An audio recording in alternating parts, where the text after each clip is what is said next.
Assalamualaikum warahmatullahi wabarakatuh.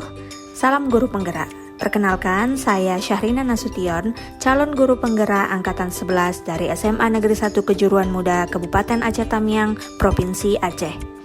Pada video ini, saya akan memaparkan kesimpulan dan refleksi filosofi pendidikan Ki Hajar Dewantara pada modul 1.1 bagian J, yaitu koneksi antar materi. Setelah mempelajari modul 1.1, saya menyadari bahwa pendidikan dan pengajaran adalah dua hal yang berbeda. Pendidikan adalah memberi tuntunan terhadap segala kekuatan kodrat yang dimiliki anak agar ia mampu mencapai keselamatan dan kebahagiaan yang setinggi-tingginya, baik sebagai seorang manusia maupun sebagai anggota masyarakat. Sedangkan pengajaran adalah proses pendidikan dalam memberi ilmu untuk kecakapan hidup anak secara lahir dan batin. Untuk mempermudah membuat kesimpulan dan refleksi tentang pemahaman filosofi pendidikan Ki Hajar Dewantara, maka akan dirangkum lewat 3 pertanyaan sebagai berikut. Yang pertama, 1. Apa yang Anda percaya tentang murid dan pembelajaran di kelas sebelum Anda mempelajari modul 1.1?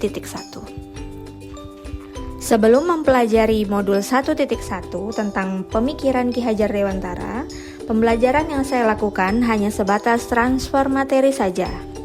Lalu, saya hanya melihat hasil nilai evaluasi murid sebagai hasil akhir ukuran kemampuan mereka, sehingga ketutasan materi lebih penting daripada kemampuan-kemampuan lainnya. Selain itu, saya beranggapan bahwa murid hanya sebagai objek pembelajaran saja, sehingga pembelajaran berpusat pada guru atau teacher center. Saya tidak memperdulikan apakah murid saya sudah benar-benar paham atau belum, karena bagi saya yang terpenting materi telah selesai saya berikan. Sebelumnya, saya juga menganggap bahwa keberhasilan belajar siswa saya adalah pencapaian nilai KKM, sehingga saya sering tidak puas jika siswa saya tidak mencapai nilai KKM setelah selesai evaluasi.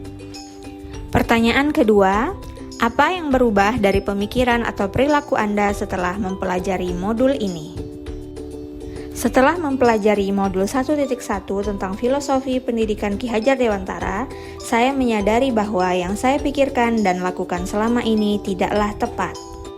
Seharusnya saya melakukan proses belajar mengajar secara menyeluruh, bukan hanya aspek kognitif saja, namun juga afektif, psikomotor, spiritual, sosial, dan budaya. Murid bukanlah sebagai objek pembelajaran, melainkan subjek pembelajaran yang memiliki kebebasan berekspresi, berpendapat, dan berkreasi dalam pembelajaran. Sementara guru hanya berperan sebagai fasilitator pembelajaran. Dalam proses pembelajaran, guru juga harus ikhlas dan penuh kesabaran agar terwujud pembelajaran yang menyenangkan dan berpihak pada murid. Selain itu, guru juga harus memahami karakteristik murid karena setiap anak lahir dengan karakter yang berbeda-beda. Maka, saya harus menghargai setiap karakter murid saya dan memberi mereka kesempatan untuk tumbuh sesuai dengan kodratnya. Dan untuk pertanyaan ketiga, apa yang dapat segera Anda terapkan lebih baik agar kelas Anda mencerminkan pemikiran Ki Hajar Dewantara?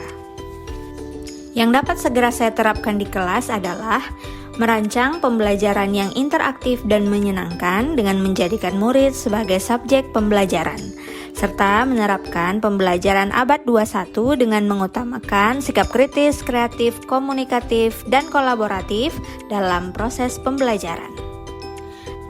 Dengan berpegang teguh pada konsep pembelajaran yang memerdekakan murid, pembelajaran tidak lagi menuntut, melainkan menuntun. Karena tugas guru adalah memberi tuntunan atau arahan yang baik kepada murid, sehingga pembelajaran yang berpihak pada murid dapat tercipta dengan baik. Sekian video pemaparan, kesimpulan, dan refleksi saya kali ini. Akhir kata, semoga tergerak, lekas bergerak, dan mari menggerakkan. Terima kasih sudah menyaksikan. Wassalamualaikum warahmatullahi wabarakatuh.